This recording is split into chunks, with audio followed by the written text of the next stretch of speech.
A'udzubillahi Bismillahirrahmanirrahim. Riwayat hidup atau manakib Syekh Muhammad Nawawi Tenara Al-Bantani ditulis oleh Syekh Haji Rafi'uddin Ar-Ramli. Di halaman ketiga Al-Fakir mencoba untuk membaca pasal ketiga. Pasal ketiga berkelana tentang berkelananya Syekh Muhammad Nawawi, ya. Sekalipun Syekh Muhammad Nawawi sudah belajar pada ulama besar di Makkatul Mukarramah dan Madinatul Munawwarah, beliau belum merasa puas akan ilmu yang telah dimilikinya. Karena teringat akan kata-kata Al-Imam Syafi'i radhiyallahu anhu al-mutawaffa sanah 204 Hijriyah. Nah, jadi Syekh Nawawi itu udah belajar beberapa guru, banyak sekali gurunya di Nusantara, di desanya di Tenara, ya, di Banten itu gurunya banyak, termasuk Syekh Sahal, ya, juga di Purwakarta. Terus berangkat ke Mekah itu banyak ke Sayyid Ahmad Nakhrawi, Syekh Ahmad Zaini Dahlan, Syekh Muhammad Khatib Hambali. Beliau itu masih merasa kurang, belum cukup. Beda kayak kita orang, baru satu guru, baru belajar 2 tahun 3 tahun udah merasa gagah, paling pinter, berhenti. Tapi Syekh Nawawi Masya Allah luar biasa. Beliau guru-guru sangat alim, guru-guru beliau banyak sekali. Kemudian beliau masih belum puas, ya, beliau melanjutkan kemana dari Mekah Madinah. Kemudian beliau itu mengambil atau mengutip perkataan Imam Syafi'i, ya kan.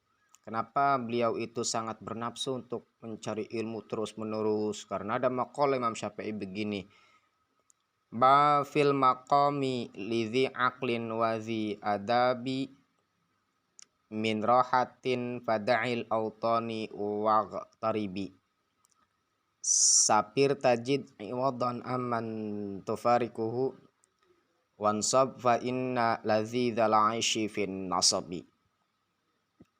Tuh.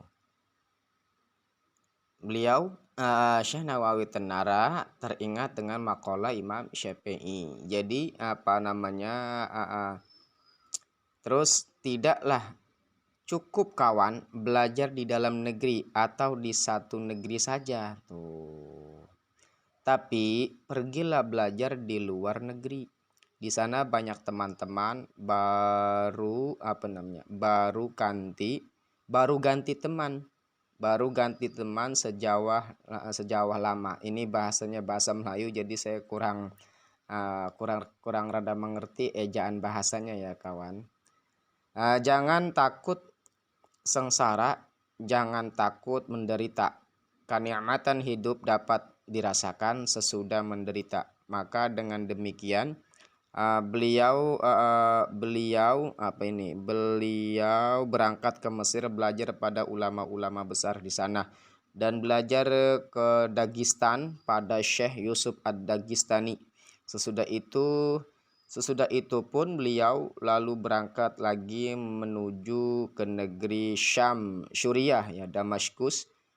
Negerinya siapa yang terkenal? Syekh Sa'id Ramadan Al-Buti yang wafat di bom, ya, oleh teroris, untuk belajar pada ulama-ulama besar di sana. Nah, Syekh Nawawi kenapa sih haus dengan ilmu? Kadang ada maqal Imam Syafi'i yang tadi, tidak cukup belajar di satu negeri, ya, harus pergi ke pindah-pindah tempat ke negeri-negeri lain. Supaya apa tujuannya?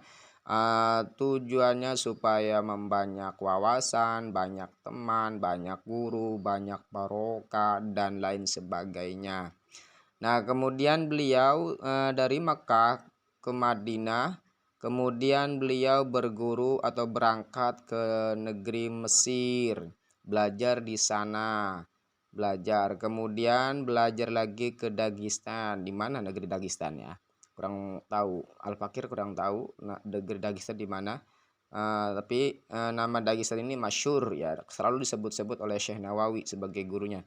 pada Syekh Yusuf Ad-Dagistani. Nah, di Dagestan itu ada seorang syekh namanya Yusuf Ad-Dagistani. Sesudah itu beliau lalu berangkat lagi menuju negeri Syam. Nah, dari Dagestan ke negeri Syam, Suriah, Masya Allah sangat luar biasa. Pasal keempat, pulang ke Indonesia. Wallahu a'lam bishawab.